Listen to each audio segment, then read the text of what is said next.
I think it started to rain. Yeah, maybe. Good morning. How's your sleep? Good morning. Ay, no, nak.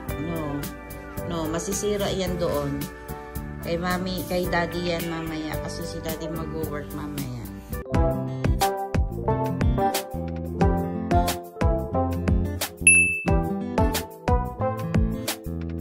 Good morning, guys. Mami.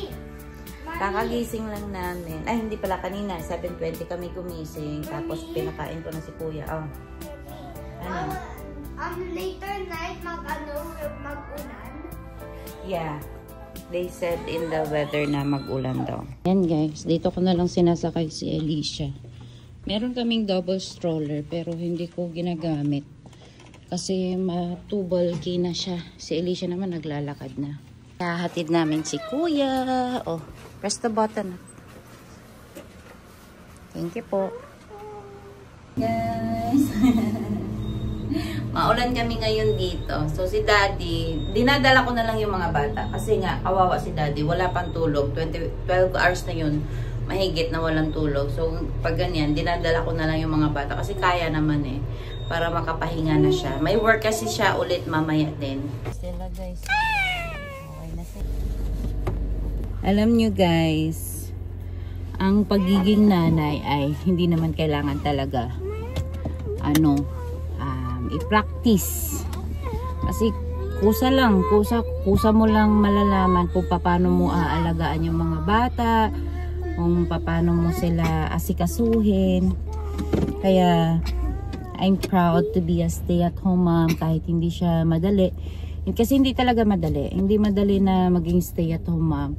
Akala lang ng iba na madali kasi syempre iniisip lang nila nasa bahay lang kami, nasa bahay lang ako, nag-aalaga lang ng bata. But honestly, nakaka-drain din na nasa bahay lang. But I'm happy kasi na alam mo yun, nagagawa ko yung mga dapat kong gawin para sa mga anak ko.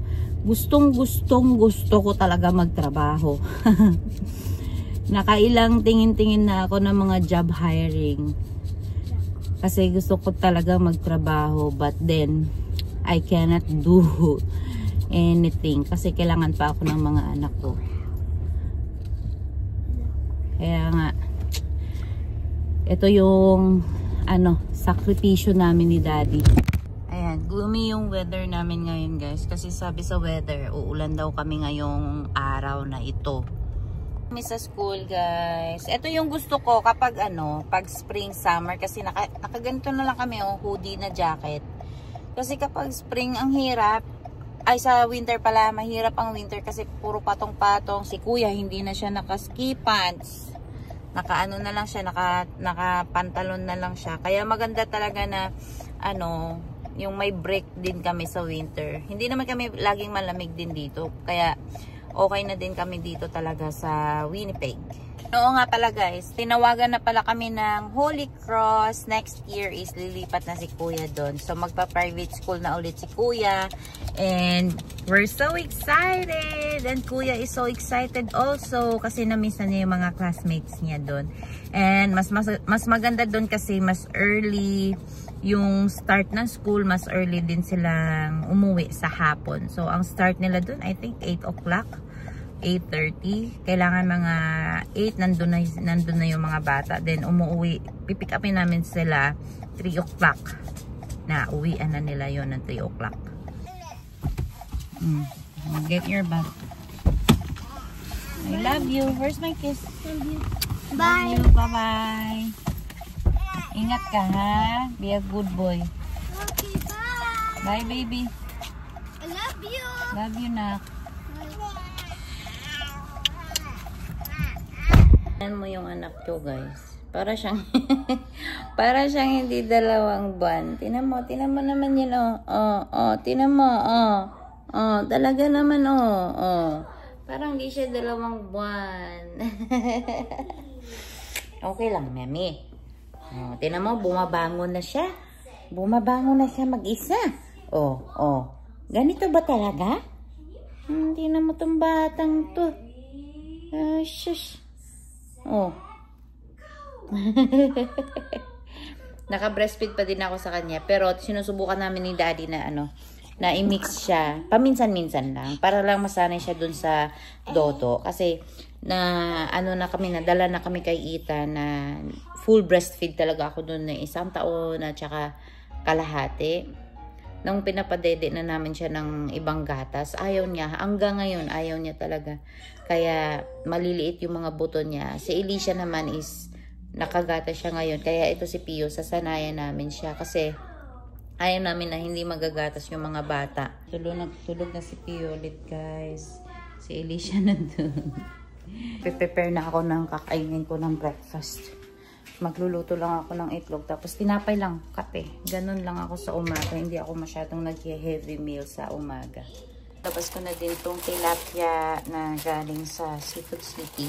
Ang gusto ko lang bumili doon ng isda talaga sa Seafood City ay pwede na sila lang yung maglilinis. Yeah, pinalinis ko na to doon. Medyo pa, matigas. Sakto yan mamaya. Lunch. Piprituhin ko na yan mamaya.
Food namin ni Alicia, guys. Kain tayo.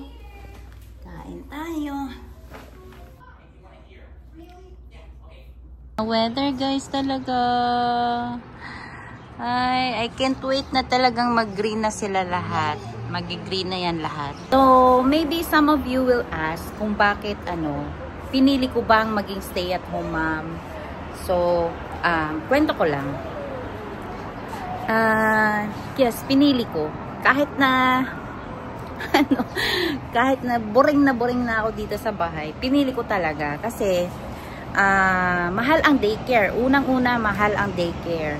Nag-compute kasi ako. Pwede naman akong bumalik ng work. Idadali namin sila sa daycare. Nag-compute ako.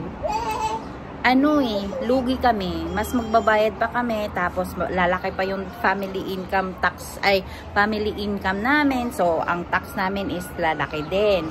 So, may tendency din na mababawasan yung child tax ng mga bata. Second na dahilan kung bakit pinili ko maging stay-at-home mom at alagaan yung mga bata ay mas gusto kong ako yung nag-aalaga ng mga bata. Masaya ako na alagaan sila. Kasi tinan mo, yan o. Nakikita ko yung paglaki nila, nasusubaybayan ko yung paglaki nila at alam mo yun, parang ako lang yung mas nakakaintindi sa kanila. Hindi ko alam kung sa daycare anong mangyayari, kung yung mag-aalaga ba sa kanila is mapasensya ba sa kanila, or mapakain ba sila ng ayos, o maalagaan ba sila ng ayos, malilinisan ba sila ng ayos. Kasi ako, mas gusto ko kasi na, kampante kasi ako talaga, kapag ako talaga yung nag-aalaga ng mga bata, at masaya ako doon. Kaya, mas pinili ko talaga.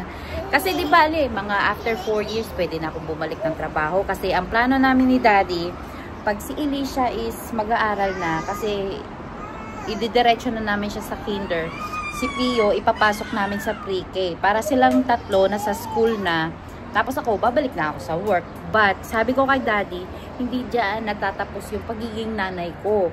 Kailangan makahanap ako ng trabaho na tugma sa schedule ng mga bata. Kailangan meron lang akong work ng Monday to Friday 8 to 4. So, stricto na ako dyan. Hindi ako maghahanap ng work na hindi tugma sa schedule ng mga bata kasi ako pa din yung mag-a-adjust. So, tinanong ako ni Daddy, paano yung growth ko naman? Kasi, syempre, hindi naman kasi selfish si Daddy na iniisip niya na, siya lang yung nag-grow, ganun. Hindi siya selfish. Gusto din niya na maabot ko yung mga pangarap ko na mga career, ganun. But, sabi ko kay Daddy, darating din ako doon. Sabi ko, ganyan nga ang nanay, sakripisyo, 'di ba? Kaya, di bali na yung mga career ko, nandyan lang yan. Magagawa ko yan kahit na matanda na ako. Magagawa ko yan lahat. Ngayon, anak ko muna kasi mas kailangan nila ako. Pagka 18 na yan sila, hindi na nila ako kailangan. Yun, magagawa ko na talaga lahat ng mga gusto ko. Kaya, yeah. Kaya saludo ako sa mga nanay na mga stay-at-home mom. And, syempre, yung mga nag-work din. Kasi, yung ibang mga nag-work naman na nanay kasi, yung iba, no choice na. Kasi nga, kailangan nila ng financial. Kami, kailangan din. Kailangan din namin ng financial. But, kinakaya na lang namin. Kaya nga, minsan si Daddy nag-overtime kasi kailangan namin ng extra money para lang minsan makakalabas. Kasi mahirap dito sa Canada na nakakulong ka lang sa bahay. Mahirap. Kaya every summer, dapat sinusulit yun talaga. Sinusulit na kahit makalabas man lang ng probinsya, makalabas man lang dito sa Winnipeg. But, alam nyo guys, para sa akin kasi, ang pagiging nanay ay lifetime yun. Kahit na matanda na ako, sabi ko kay Daddy, kahit matanda na tayo, hindi ko iiwan yung mga anak ko dito sa Winnipeg. Kung saan sila, doon lang tayo. Kasi napapaisip din kami minsan ni Daddy na pag kami na lang dalawa, lilipat na kami ng ibang city na yung wala masyadong snow. Napapaisip din kami noon. Pero sabi ko kay Daddy, kung saan yung mga anak natin, doon lang tayo. Kasi pag may mga pamilya na yan, may mga apo, syempre kailangan pa nila tayo. Sabi ko, ang pagiging magulang natin ay habang buhay yan, hanggang kamatayan yan. Kahit na sinasabi na kailangan maging independent sila. Oo, kailangan maging independent yung mga bata. Pero alam mo yun, ang pagiging magulang kasi talaga is, andyan na yan eh. Anak mo yan. Kailangan, ang gusto ko kasi mangyari, bago ako mawala dito sa mundo, okay na sila. Stable na yung mga anak ko, kasi yun lang naman ang pangarap ko, yun lang naman ang gusto ko para sa kanila. So, yeah. Na si Pogi. Gising na. Tinan nyo guys yung leeg nyo. Puro eczema pa din.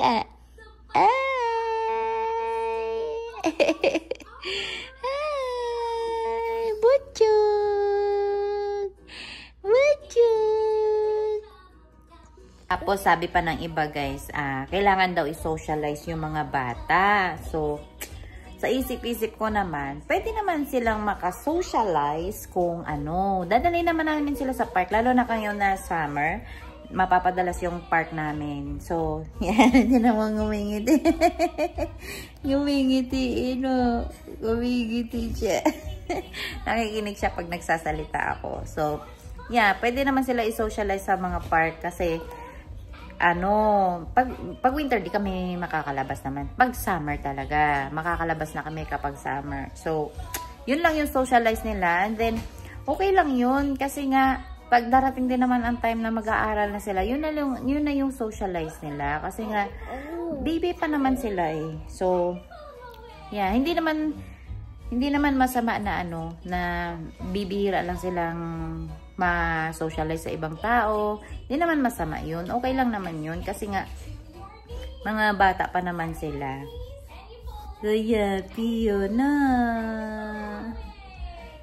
Hi! Hi! Ha! Kuya Bari! Ang damo na ko!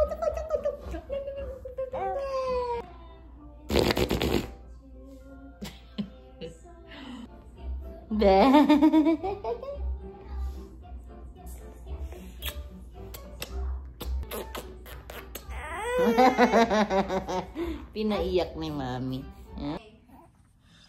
Hi! I'm having a blueberry muffin. Hi, Pogi! It's so yummy. It also looks like something we eat for an egg. This shape is called an oval. Ayan guys, tulog na si si Pio. So ngayon ay magluluto na ako ng ulam namin. Kasi mamaya-maya ay gigising na si Daddy. So sakto, maluluto na ito mamaya paggising niya. Kaya, ayan o. Linis na guys. Yan o. Linis na pati ano sa loob. Nilinis na nila lahat. Kaya mas gusto ko sa Cebu City na mimili ng mga isda. Kasi nililinis na nila. Ihiwain ko na lang po. Tapos pipitin na ko.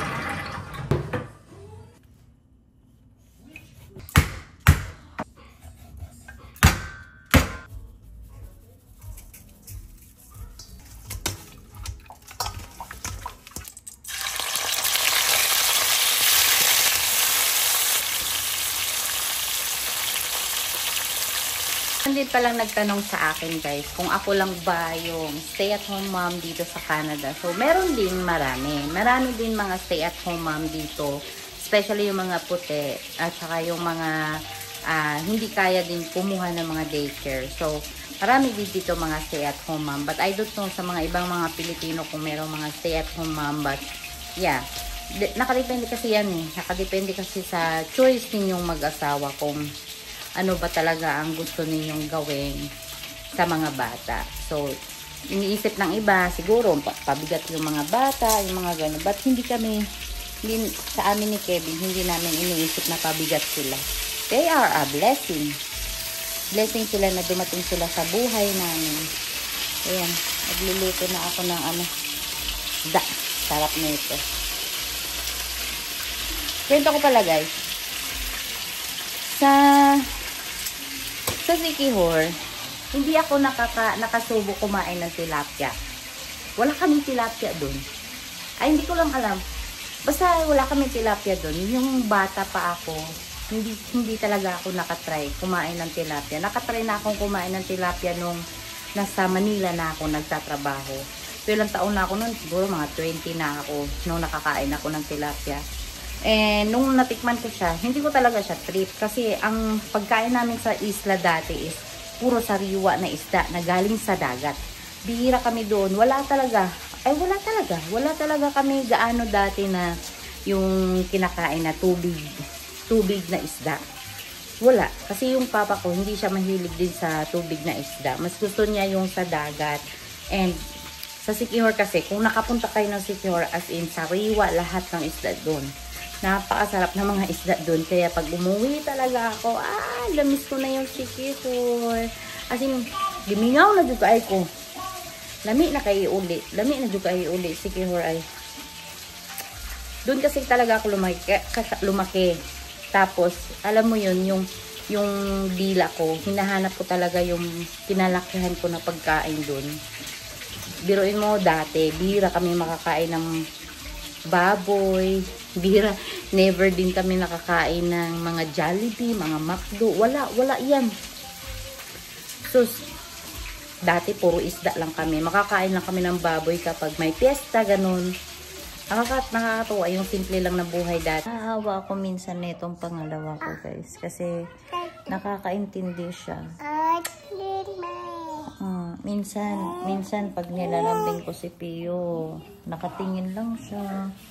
Nakaka-guilty minsan na sunod-sunod sila. Pero masaya ako na sunod-sunod sila. Kasi kahit papano may kalaro si Alicia. Magkalaro sila. Mabait to eh. Mabait to. Nakakaintindi siya. Ano ayan yung kapatid mo? Huwag mong kurutin yung face. Wag ba? Wag. Hindi makahinga. Loko ka talaga. No, Pio. Patangos daw kasi ilong mo. Tangos daw kasi ilong mo, no? Thank you for watching our vlog, guys. Maraming salamat sa pag-support. And see you next time. Bye!